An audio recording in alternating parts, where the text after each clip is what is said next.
केंद्रीय गृह मंत्री अमित शाह ने दावा किया है कि इस बार बीजेपी तेलंगाना में 10 से ज़्यादा सीटें जीतेंगी। अरविंद केजरीवाल की टिप्पणी पर उन्होंने कहा कि पीएम मोदी ये टर्म पूरा करेंगे और देश का नेतृत्व करते रहेंगे। शाह ने कहा, देखिए, मैं अरविंद केजरीवाल एंड कंपनी और पूरे इंडी अलायंस को कहना चाहता हूं कि मोदी जी 75 साल के हो जाएं, इससे आपको आनंदित होने की ज़रूरत नहीं है। ये भारतीय जनता पार्टी के संविधान में कहीं नहीं लिखा है कि मोदी जी की ये टर्म पूरी करेंगे और मोदी जी ही आगे देश का नेतृत्व करते रहेंगे। इसमें बीजेपी में कोई कन्फ्यूजन नहीं है। एनडीए और Bharatiya Janata party complete SVEEP करने जा रही है और बड़ी मजबूती के साथ हम आगे बढ़ रहे हैं। मैं चौथे चरण की प्रचार की समारोह की संध्या पर यह भी बताना चाहता हूं सभी मीडिया के मित्रों को कि जब 4 जून को परिणाम आएंगे तो दक्षिण भारत में कर्नाटक, आंध्र, तेलंगाना, तमिलनाडु और केरल, उसमें सबसे बड़ा दल भारतीय जनता पार्टी बनकर उभरेगा। इसका मतलब है कर्नाटक, आंध्र प्रदेश, तेलंगाना, तमिलनाडु और केरल में सबसे ज्यादा किसी एक दल को सीट मिलेगा तो वो दल होगा भारतीय जनता पार्टी। तेलंगाना में हम लगभग 10 सीटों से ज्यादा सीट जीत कर आएंगे।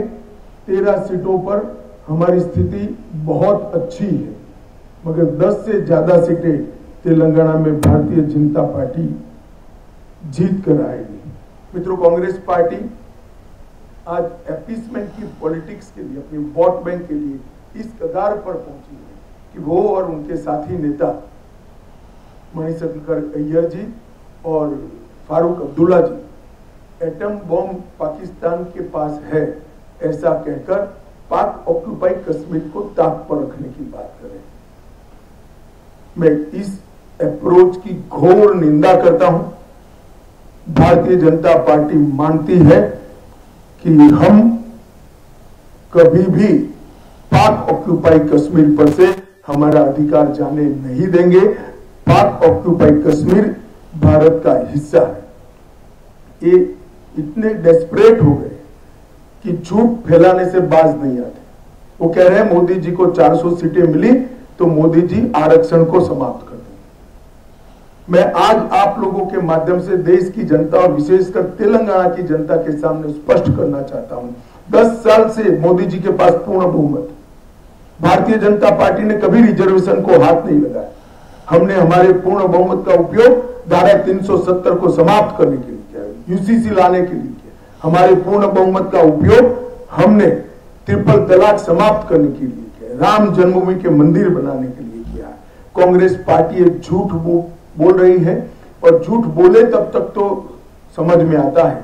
मेरे वीडियो को एडिट कर गलत तरीके से बताने का पाप भी यहां पर किया गया।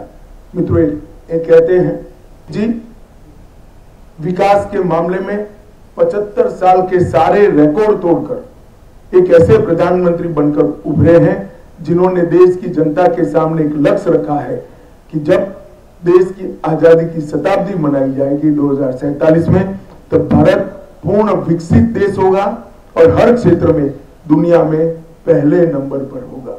और दूसरी ओर अपीसमेंट, भ्रष्टाचार, परिवारवाद, ये तीनों से घिरे हुआ ये इंडी अलायंस है।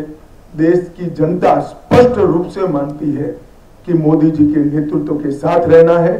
देश का भविष्य इसी में सुरक्षित है। देश मोदी जी ही सुरक्षित कर सकते हैं, देश मोदी जी ही समृद्ध कर सकते हैं। मुझे पूरा विश्वास है।